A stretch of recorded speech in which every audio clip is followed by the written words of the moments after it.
Assalamualaikum warahmatullahi wabarakatuh. Selanjutnya untuk nomor 3 dan 4 kita gabung aja ya, yang diskusi dua ini jawabannya. Nah, kita baca dulu soalnya, itu adalah jelaskan apa yang dimaksud dengan aktivitas yang memberi nilai tambah dan yang tidak memberi nilai tambah, yang mungkin terjadi pada proses produksi PT Gaya Karen beserta contohnya. Berikan contoh secara spesifik pada PT Gaya Karen, bukan hanya jawaban umum yang diperoleh dari modul. Nah, di sini terlebih dahulu kita harus tahu dulu apa yang dimaksud dengan aktivitas yang memberi nilai tambah. Aktivitas yang memberi nilai tambah itu adalah aktivitas yang benar-benar dibutuhkan dilihat dari sudut kepentingan konsumen, yaitu yang menambah nilai bagi konsumen. Jadi, sesuatu yang kita lakukan, aktivitasnya yang akan memberikan kepuasan kepada pelanggan. Nah, itu yang dimaksud dengan nilai aktivitas yang bernilai tambah. Nah, di sini aktivitas bernilai tambah bagi konsumen itu contohnya adalah aktivitas produksi.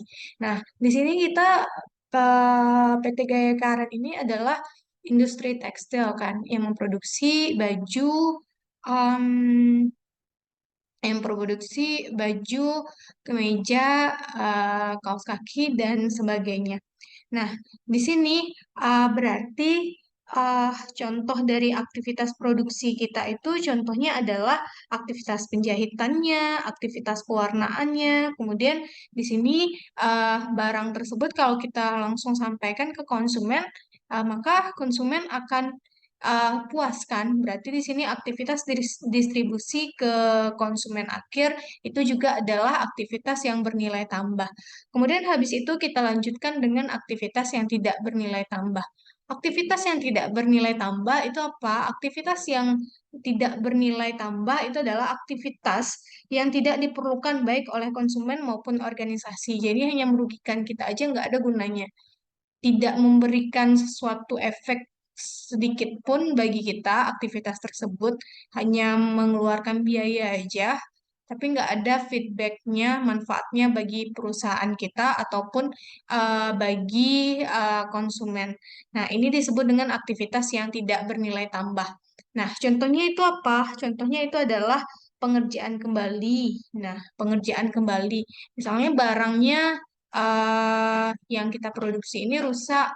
Nah, kalau rusak tuh kita perbaiki lagi. Itu barang yang rusak ini namanya tuh aktivitas yang memproduksi barang rusak itu adalah aktivitas yang tidak memberi nilai tambah. Nah, terus habis itu eh, dan lain sebagainya. Kemudian habis itu kita lanjutkan yang nomor 4. Nomor 4 itu staf produksi PT Gaya Karen membuat kesalahan produksi yaitu terbalik menjahit logo brand Gaya Karen. Nah, ini kesalahannya menurut Anda apakah kerugian ini termasuk aktivitas yang tidak memberi nilai tambah? Nah, tentu ini adalah aktivitas yang tidak memberi nilai tambah karena pengerjaan ulang kan. Dia salah memproduksi, itu harus dikerjakan ulang itu tidak bernilai tambah dia. Kemudian habis itu kita lanjutkan yang B. Dengan kasus yang sama seperti nomor 4A, ternyata kesalahan produksi tersebut dapat diperbaiki walaupun akhirnya dijual dengan harga lebih murah. Menurut Anda, apakah kerugian ini termasuk aktivitas yang tidak bernilai tambah? Ya, tentu saja yang namanya pengerjaan kembali itu adalah aktivitas yang tidak bernilai tambah. Kalau bisa diproses satu kali aja, kenapa tidak, ya kan? Oke, sekian pertemuan kita hari ini. Semoga sukses. Assalamualaikum warahmatullahi wabarakatuh.